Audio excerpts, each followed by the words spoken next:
Question ये solve करेंगे। इसमें है क्वेश्चन 11, इम्पोर्टेंट क्वेश्चन है।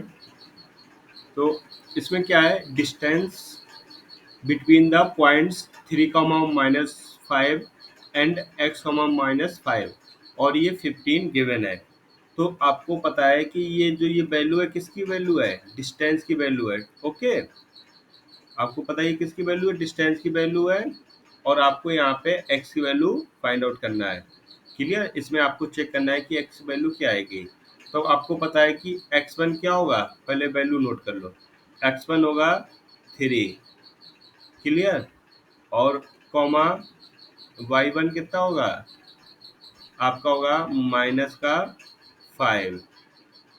इसी टाइप से x2 कितना होगा, आपका x होगा, कॉमा आपका y2 कितना होगा, -5/2 भी होगा। और d की वैल्यू कितनी है आपकी, 15 यूनिट्स। क्लियर, अब यहाँ से आपको चेक करना है कि आपका आंसर क्या आएगा। कुछ नहीं, आपको डिस्टेंस वाला फार्मूला पता ही है कि डिस्टेंस क्या होता है, d इक्वल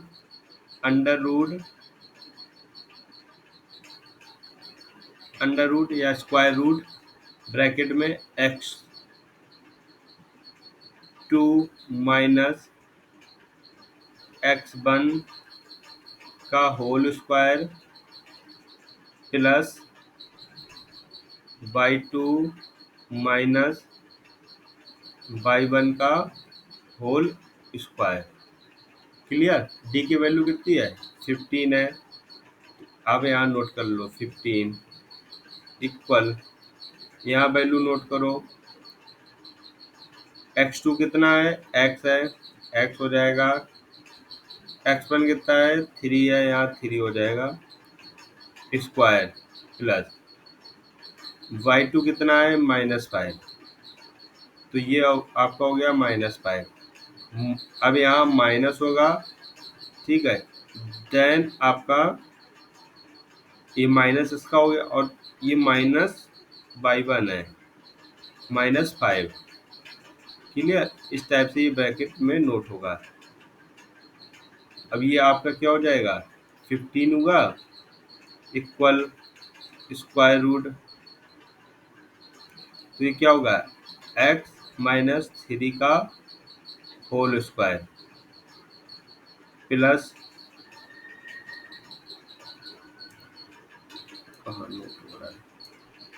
प्लस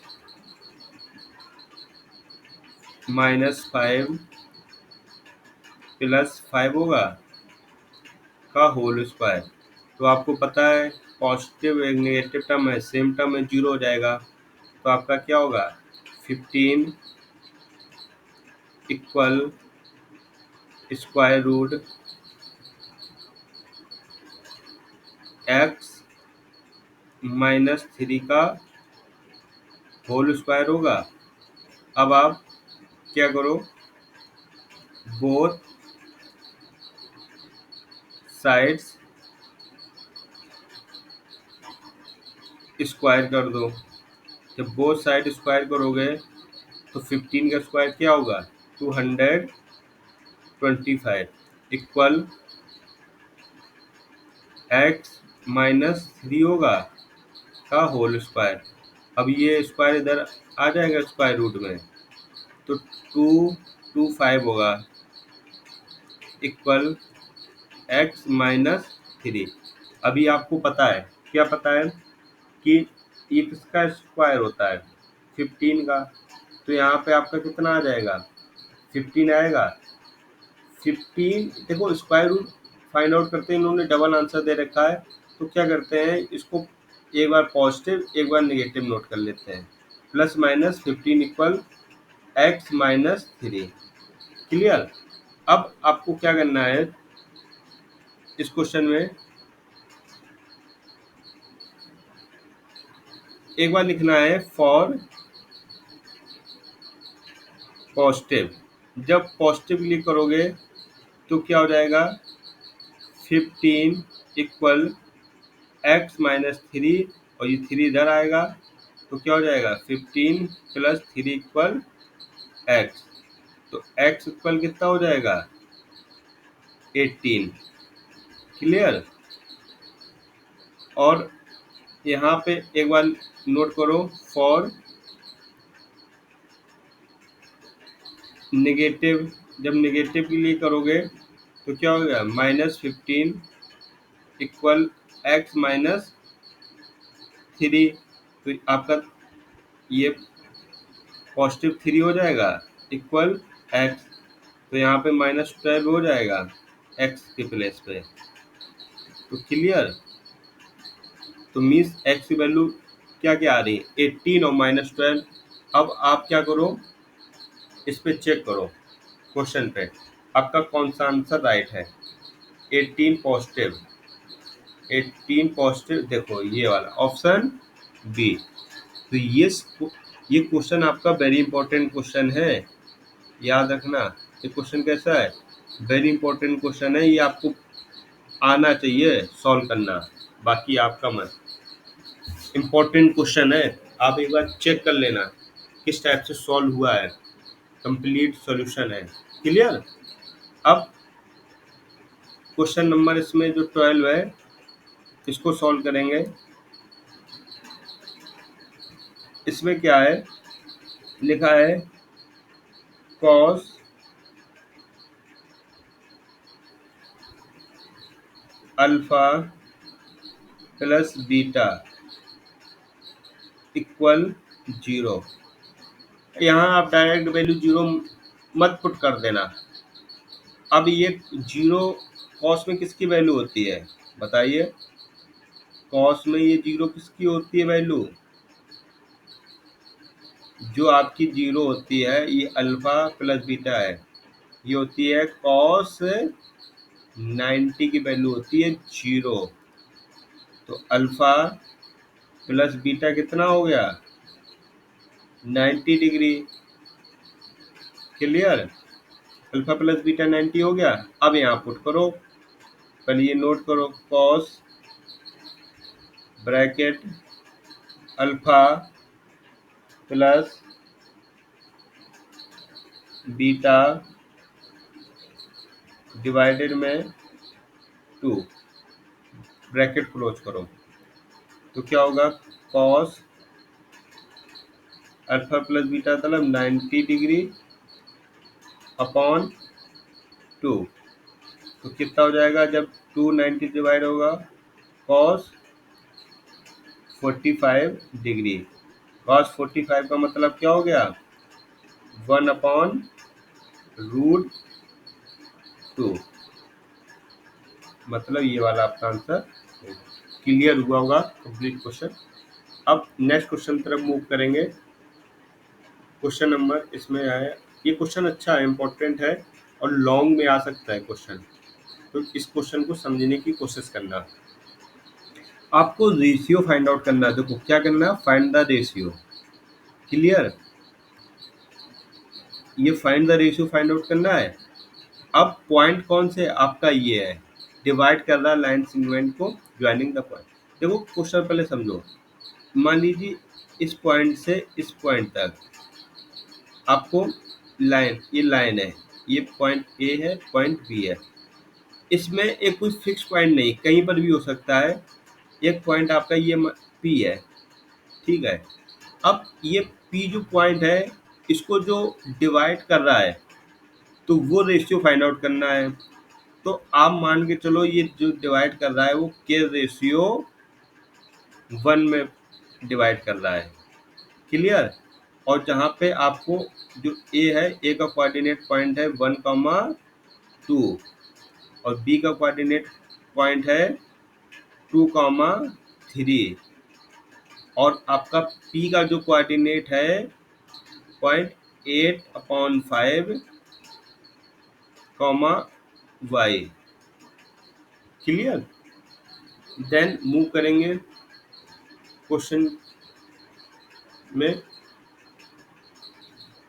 अब देखो, अब आपको फार्मूला पता होना चाहिए। फार्मूला क्या पता होना चाहिए, फार्मूला ये होता है, पहले नोट करो फार्मूला, एक्स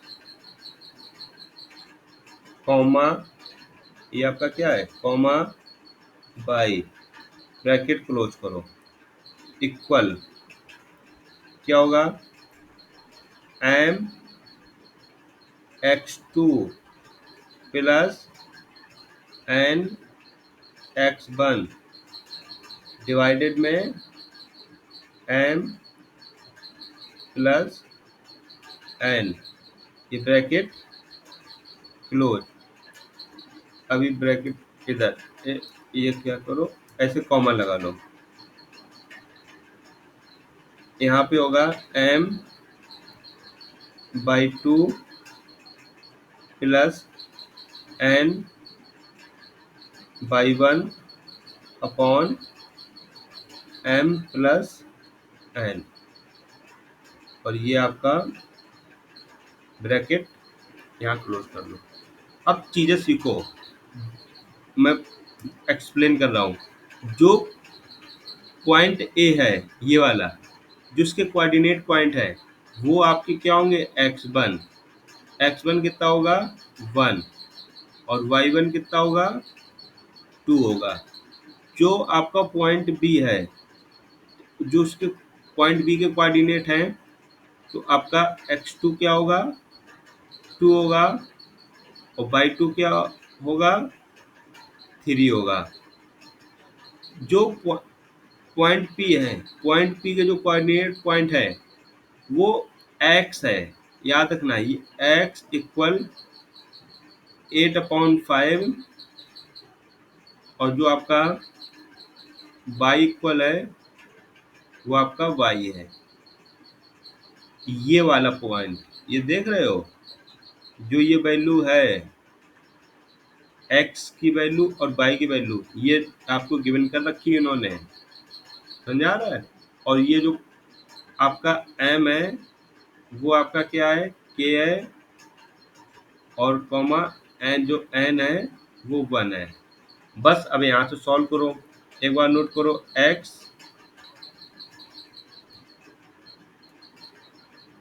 यहाँ से नोट करो, x equal m x two plus n x one upon m plus n होगा।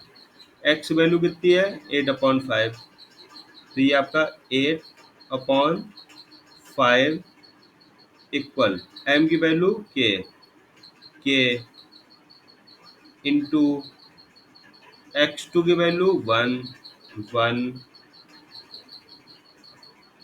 और आप x2 है ना, x2 वैल्यू 2 है, यही चीज़ तो आपको चेक करना है, नहीं तो क्वेश्चन रॉन्ग हो जाएगा। इंटू x2 वैल्यू ये 2 है, 2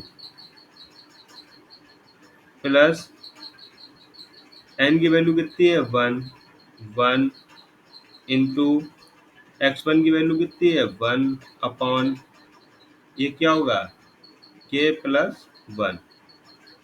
कुछ ना करो, बस क्रॉस मल्टीप्लाई करा दो, तो ये हो जाएगा 8k प्लस 1 और ये आपका हो जाएगा 5 2k प्लस 1। ये समझ आ रहा है ये कैसे हुआ, क्योंकि जब 2k के साथ मल्टीप्लाई होगा 2k आएगा, 1 के साथ मल्टीप्लाई होगा। अब यहाँ मल्टीप्लाई करा लो तो क्या हो जाएगा 8k प्लस 1, नहीं 8k प्लस 8 होगा इक्वल 10k प्लस 5। 8 को इधर ट्रांसफर कर लो और 5 को, ये आपका 8 इधर आएगा और 5 इधर आएगा, समझ आ रहा है। तो ये क्या करेंगे, अपने साइन को चेंज कर लेंगे, अपने साइन को चेंज कर लेंगे, तो क्या हो जाएगा 8 minus 5 equal 10k minus 8k, तो ये कितना हो जाएगा 3k, सॉरी 3 इक्वल 2k, तो क्या हो जाएगा 3 2 यहाँ पे आएगा इक्वल के कुछ भी नहीं है तो क्या हो गया 1। तो इसका ये मतलब हो गया क्या, जो के रेशियो 1 है वो क्या है 3:1। क्लियर। इस टाइप से सॉल्व करते हैं। आपको रेशियो ही फाइंड आउट करना था, ये आपका रेशियो। अब इसमें चेक कर लो, केवल रेशियो ही फाइंड आउट करना था। अच्छा, also the find the value of by. अब वैल्यू ऑफ बाई भी फाइंड आउट करना है। तो अब आप क्या करो, वैल्यू ऑफ बाई भी फाइंड आउट कर लीजिए। वैल्यू ऑफ बाई कैसे फाइंड आउट करेंगे, इधर करेंगे, देखना इस साइड करेंगे वैल्यू ऑफ बाई। तो आपको क्या करना है, बाई इक्वल लिखना है। Y equal m y 2 plus n y 1 upon m plus n. Clear. अब यहाँ पे आप चेक करो बाई की वैल्यू कितनी है, बाई है, ठीक है। एम की वैल्यू कितनी है, के है। और बाई 2 की वैल्यू कितनी है, 3 है। एन की वैल्यू 1 है और बाई 1 की वैल्यू 2 है। डिवाइड में कितना होगा, के प्लस 1। अब यहाँ से आपको के की वैल्यू पता है कितनी है, 3 है। तो 3 इंटू 3 प्लस, जब 2 1 के साथ मल्टीप्लाई होगा 2 हो जाएगा। यहाँ पे क्या होगा, 3 प्लस, यहाँ 1 लिखेंगे, 1 के प्लेस पे क्या था, ये एन है। अब आपका रेशियो क्या हो गया, के रेशियो 1। तो के रेशियो के 1 की प्लेस पे आप डायरेक्ट यहाँ वैल्यू ही पुट करो। ये यहाँ पे वैल्यू, डायरेक्ट वैल्यू ही पुट करो, उससे आपको समझ में आ जाएगा। नहीं तो फिर ये थोड़ा सा मामला। अब यहाँ डायरेक्ट वैल्यू पुट करो। अब m, यही तो आपका m है, ठीक है। ये m रेशियो n हो गया, तो क्या हो जाएगा 3:2। तो क्या हो जाएगा 3 इंटू बाई 2 कितना है 3 प्लस n कितना है 1, 1 कहाँ से हो रहा है 2 है ना, n कितना है 2 है, इंटू बाई 1 कितना है 2। ये कितना होगा 3 प्लस 2, तो कितना हो जाएगा 9 होगा। 9 प्लस 4/5, तो कितना हो जाएगा 13/5। ये किसकी वैल्यू आ गई, बाई की। बिल्कुल राइट आंसर आया। ये याद रखना, यहाँ पे जो वैल्यू पुट होगी, क्योंकि यहाँ पे m और n है, जो रेशियो डिवाइड कर रहा है वो m n है यहाँ पे। और k और 1 की रेशियो वैल्यू कितनी आई, k की वैल्यू कितनी हो गई यहाँ पे 3 हो गई, और 1 की वैल्यू कितनी हो गई 2 हो गई। इसलिए यहाँ पे ये तुमको वैल्यू पुट करनी पड़ेगी। तो सॉल्व हो गया। यहाँ पे देखिए ये भी वैल्यू आ गई और ये भी। इम्पोर्टेंट, मतलब ये क्वेश्चन इतना वेरी वेरी इंपॉर्टेंट क्वेश्चन है आपका ये क्वेश्चन। तो आपको ये क्वेश्चन मतलब जितने टाइम्स हो सके प्रैक्टिस कर लो। मतलब ये क्वेश्चन तो आपको आना ही चाहिए, ऐसा नहीं कि नहीं आ रहा, ये आपको क्वेश्चन आना चाहिए, क्योंकि बहुत इंपॉर्टेंट क्वेश्चन है। इसलिए मैं आपको बार बार कह रहा हूँ।